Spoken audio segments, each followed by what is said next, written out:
The village of San Carlos sits on the coast of the Sea of Cortez, about 5 hours south of Tucson, Arizona.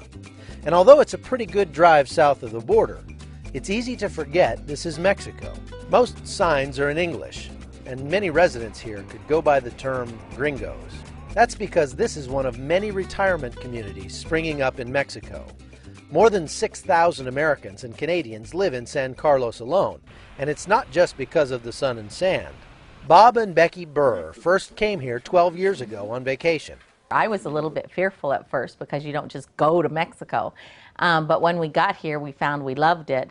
And after spending a couple of winters here, we decided to move here full time. We love the warmth. We love the ocean. We love the beauty of the mountains. It's just like God is all around you everywhere you look. But really, it's the people, too, and the culture and the slower lifestyle. More relaxation, no cold. In addition to the friendships and slower pace, the move made sense for economic reasons. You can have a much, much nicer home for much less money. When it comes to pay taxes on it, the taxes by American standards are nil. Retirees also pay attention to quality medical care. We have very, very good doctors here, right here in San Carlos. If you saw it, you wouldn't have any qualms about going to the doctor or going to the hospital here. And likewise, again, it's a whole lot cheaper to have your medical and your dental work done down here than it is to do the same thing in the States. Due to the current economy, a lower cost of living is more enticing than ever.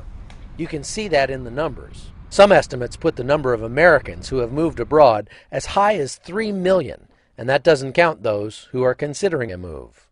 One big draw is possible tax savings. Americans living overseas may qualify for a foreign earned income credit, which means up to $91,000 a year in earnings could be tax exempt. The largest destination for Americans outside of the United States? Mexico. As many as 2 million now make their homes south of the border. And most say they feel safe despite the recent drug violence. I feel safer here than I did in Council Grove, Kansas, a town of 2,000 people. All these drug wars you read about, there's no doubt maybe at the border there's some killings, but every major city in the States has got killings.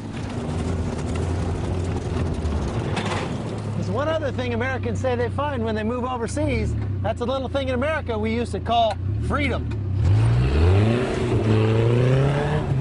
Nanny states coddling us every step of the way. Government agencies taxing everything that moves. It's just a breath of fresh air to get away from all that. In a recent ranking by the World Freedom Project, U.S. taxes and regulations dropped the United States to 8th among the freest countries in the world. There's a saying here, some people call this paradise and the smart ones call it home. With the drug wars and the global recession still in the news every day, real estate here in San Carlos is definitely a buyer's market. But the sellers are hoping that as more people get ready to retire, all it will take is a few intrepid investors to turn that around. Trust a licensed real estate agent from one of these reputable brokers to help you find your dream home in paradise.